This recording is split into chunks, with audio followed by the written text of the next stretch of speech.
Salut, c'est Xavier, le gars de la 3D.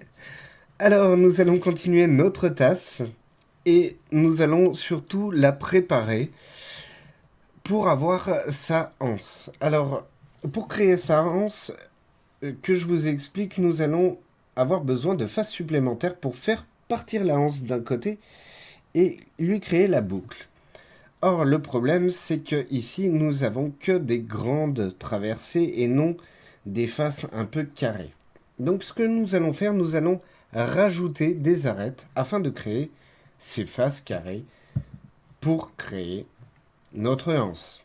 Alors, vous allez aller dans votre objet en mode sélection Edge, donc arête, et vous allez cliquer sur une des arêtes verticales. Elle passe en rouge. Et je vais vous montrer une première chose. Vous avez ici un outil Ring qui permet de sélectionner toutes les arêtes autour de votre objet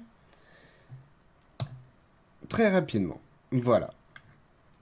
Alors, un autre outil pour donc créer une arête qui relie toutes ces arêtes verticales, c'est l'outil Connect. Il va créer une arête entre deux arêtes sélectionnées.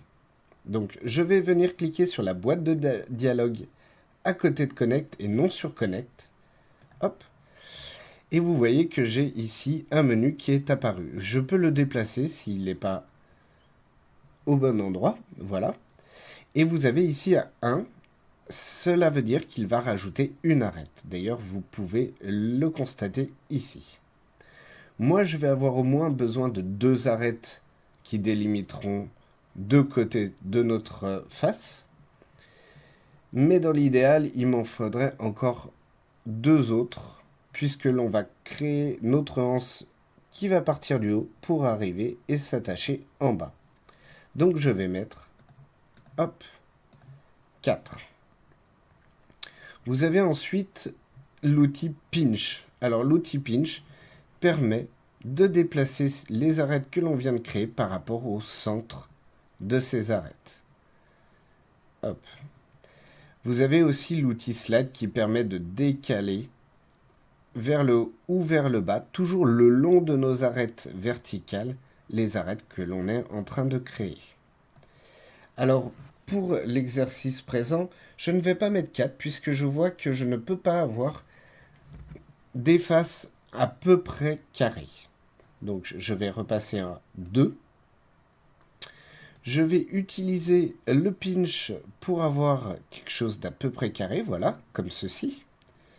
Et je vais utiliser le slide pour décaler ces deux arêtes vers le haut. Hop. Et je n'oublie pas de valider. Je vais réeffectuer l'opération une deuxième fois. Donc je sélectionne l'arête, une arête verticale, je fais Ring, puis Connect, toujours sur la boîte de dialogue juste à côté. Donc vous voyez qu'il nous reprend les mêmes réglages que l'on vient d'effectuer. Je vais juste diminuer le slide pour qu'il vienne se positionner en bas. Voilà. Ce qui fait que l'on créera notre anse depuis les arêtes du haut et hop, comme ceci, jusqu'aux arêtes du bas. N'oubliez pas de valider. Et voici comment on peut rajouter des arêtes sur une face entre deux arêtes. Vous retrouverez la suite de ce tutoriel sur la vidéo suivante. Je vous invite aussi à visionner l'ensemble de nos vidéos sur notre chaîne YouTube F3DF ou encore l'ensemble de notre activité sur f3df.com. Bonne soirée à tous et à bientôt.